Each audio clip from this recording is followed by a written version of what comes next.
Jangan lupa subscribe YouTube channel Metro TV News dan jangan lupa nyalakan notifikasinya. Di pojok merah, Senayan Jakarta ini menetapkan Saya berbicara langsung kepada rakyat. Our Constitution, the Pancasila.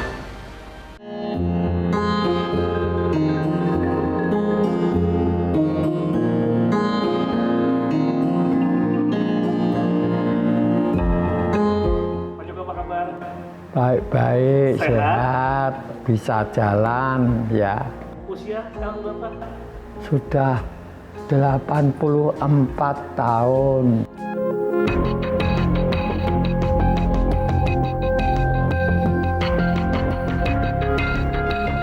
Ya, itu Filosofi lukis itu artinya bicara ya. Bicara itu melukis bertema mau bicara apa dengan jalan bahasa melukis itu. Jadi karya lukis itu boleh digantikan bahasa suara saya untuk komunikasi sama publik.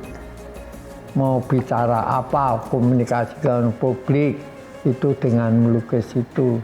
Sanggar Bumi Tarung itu terdiri dari mahasiswa asri waktu itu, sering ngomong-ngomong politik dan sebagainya.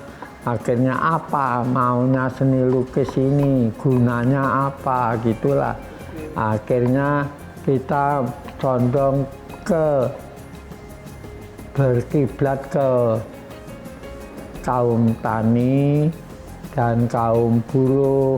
Jadi setiap saat kita rame-rame turun ke bawah, ke petani sama ke kaum buruh untuk tahu sekali apa penderitaannya, apa tema-tema yang bisa kami dapat saat kami olah dalam seni lukis.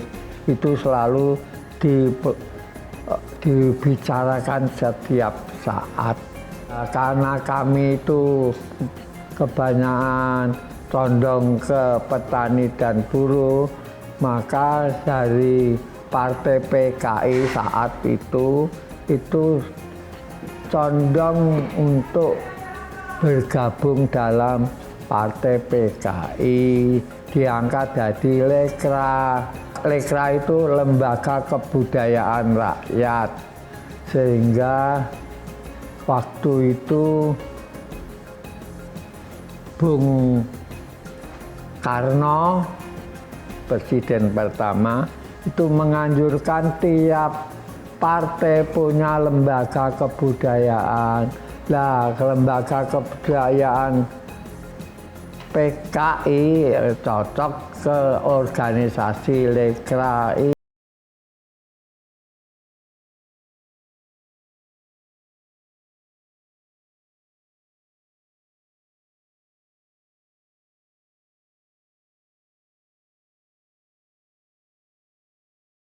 30 September itu saya ya ada di Jakarta karena saya waktu itu sedang kerja di Istana UPNA. UPNA itu urusan penerimaan kepala-kepala negara asing tentang dekorasi kota Jakarta. Itu saya kerja di situ. Saya ya nggak tahu. Tahu-tahu radio pagi ada berita. Kok aneh itu. Baru kaget pagi.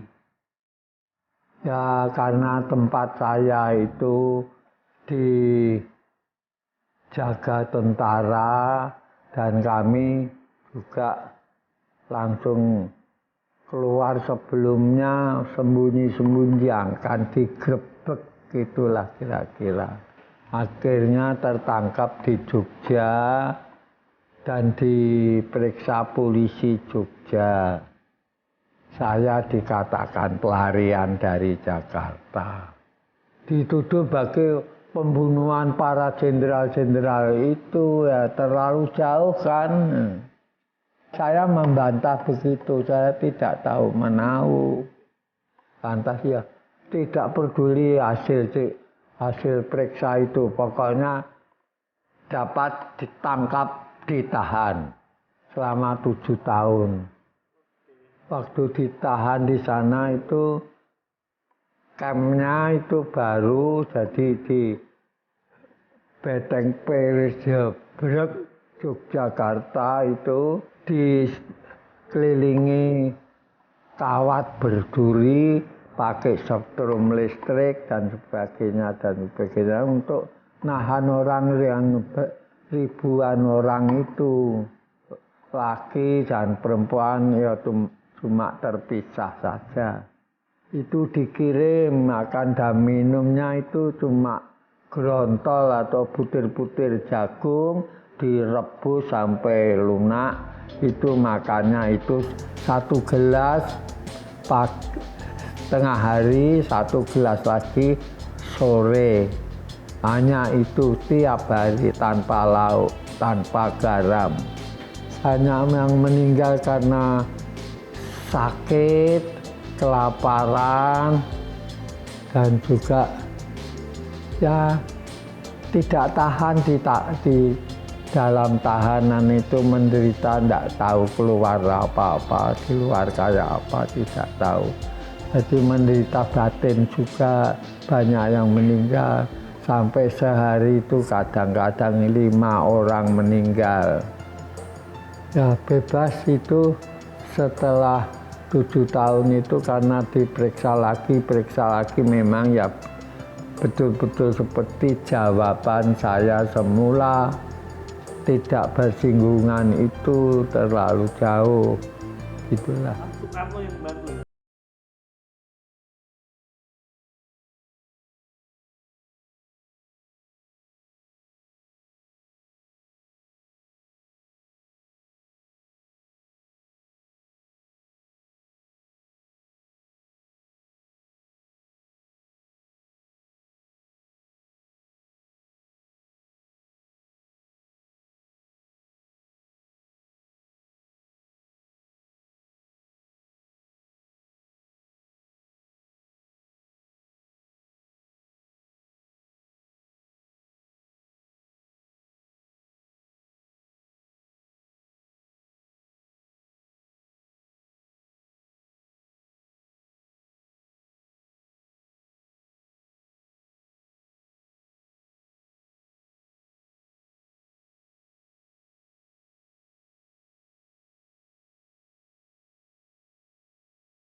The Pancasila.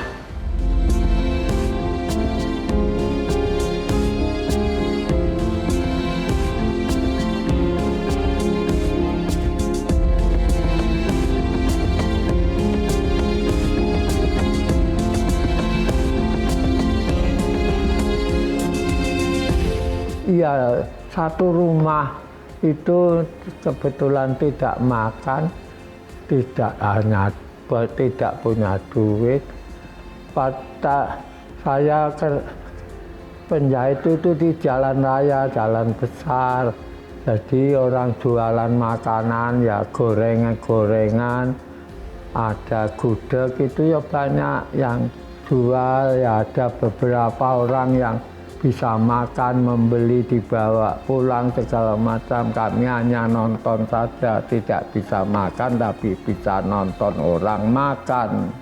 Ya saya karena susah makan itu dibantu dari gereja karena istri saya itu Katolik, ya dikasih bukan beras, dikasih bulgur. Kalau tidak bulgur ya habermut, itulah untuk saya makan. Dan bulgur itu pun karena lamanya di gudang mungkin sampai tumbuh ulat kecil-kecil itu. Ya karena waktu itu listrik sudah ada, tapi hanya 5 watt satu rumah, padahal voltasenya tidak seperti sekarang, cuma 90. Jadi meleret betul. Tak diliwet jadi gelap-gelap, makan pun agak gelap. Nah itu ulat yang di beras, bulgur sama alpemut itu ya ikut diliwet, ya, saya makan saja nggak apa-apa.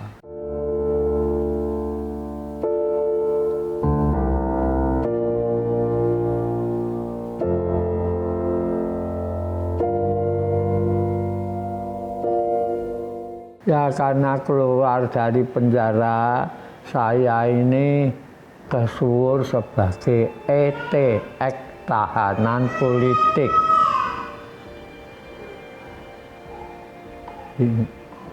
Sehingga tetangga-tetangga itu sama saya itu ya dulu itu takut terlibat kalau dekat orang bekas tahanan, terlibat bisa ikut masuk tahanan, ditahan juga. Jadi orang-orang melihat saya ya buang muka, tidak terlalu dekat, itulah. Jadi saya dicurigai, tidak banyak orang yang tidak berani dekat karena tahanan politik, takut kalau dituduh dia itu ikut juga politik seperti saya. Ya waktu itu orang nggak apa-apa dituduh itu PKI itu gampang langsung masuk. Nah, itulah yang menakutkan, dicurigai itu. Enggak, saya jaga malam pun jaga malam itu, ronda itu pun tidak boleh. Orang punya gawe mantu misalnya ngundang saya ya nggak berani. Orang tetangga saya genduren ya saya nggak diundang. Ya karena takut itu kok kelihatannya terlalu dekat sama tapol. Itu berarti dia juga PKI gitulah. Jadi nggak berani dekat.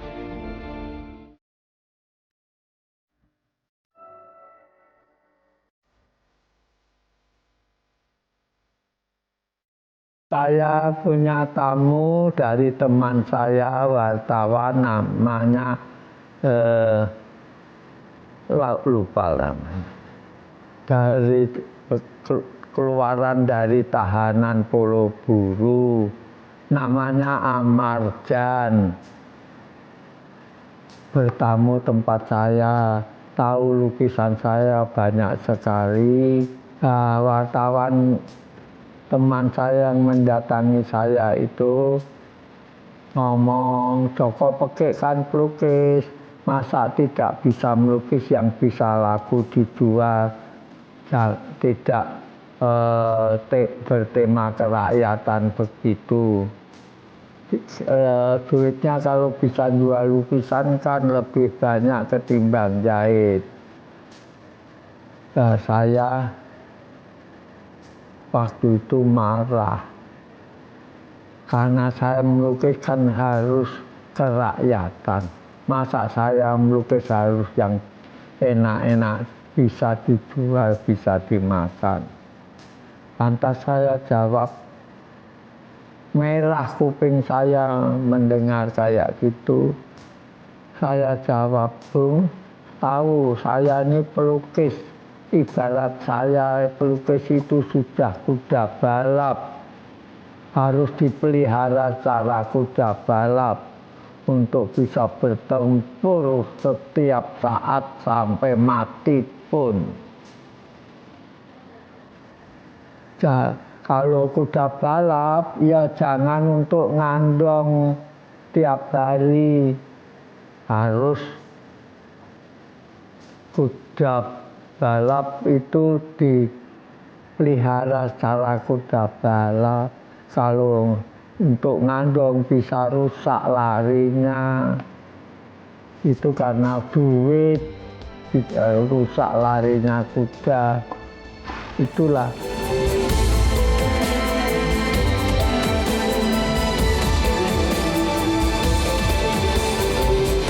Our Constitution, the Pancasila. Celeng itu semua orang tahu, makan apa saja doyan, perusak, membabi buta. Kalau jalan lurus saja, nggugu karepe dhewe. Itu celeng, hidupnya celeng, semua orang tahu. Tapi matinya celeng, semua orang ya tahu terhina matinya celeng itu. Terhinanya itu hanya diburu dan digebuki orang sampai mati. Itulah terhinanya celeng itu kalau mati. Ya, kalau polisi selalu menyelidiki, intel-intel polisi. Ya, pengakuan saya sama istri saya kalau ditanya intel-intel polisi itu, ya Joko Peke itu hanya menggambar orang berburu celeng karena rumah saya di desa, di kampung, di desa sekali itu, di pinggir hutan jati, banyak celengnya dan banyak orang berburu.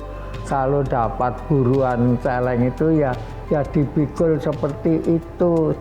Saya tiap pagi melihat itu, itulah yang saya gambar. Terserah orang lain mengartikan. Laku 1 miliar oleh kolektor Jogja sendiri. Waktu itu 3 orang yang mau beli, orang Singapura sama orang Jerman.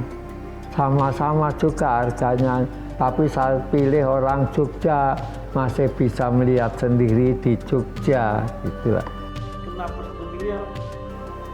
Ya itu memang sumpah saya kalau melukis begini tidak boleh harga yang ratusan juta saja, harus 1 miliar, seperak pun tidak boleh kurang. Akhirnya terjual 1 miliar untuk orang Jogja sendiri, orangnya dari Merota Jogja.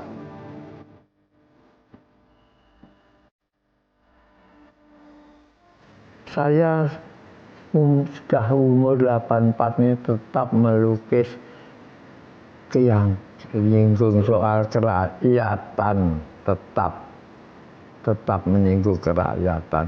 Selama pandemi, hampir 2 tahun itu saya melukis pandemi itu. Keadaan pandemi orang susah semua, orang takut semua. Saya nggak keluar rumah, saya hanya di rumah sambil melukis.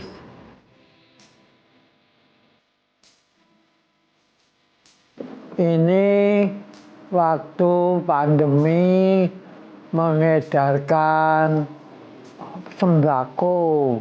Kan inilah senang saya, maka saya gambar rakyat Indonesia sengsara pandemi, ya masih sadar, ada yang punya, membagi sembako kepada teman-teman yang kurang.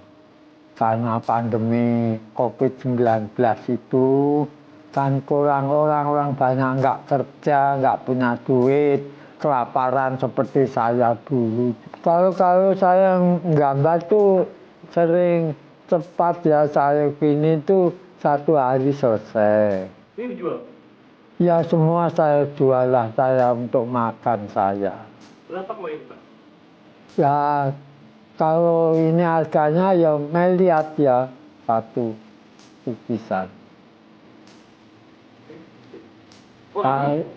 Kalau ini ya murah di bank sana, 400-500 saja. Juta ya.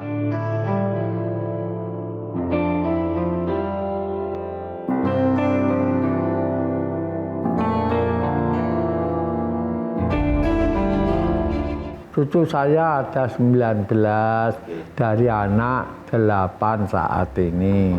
Tidak ada anak yang jadi pelukis karena merasa berat ya melukis itu.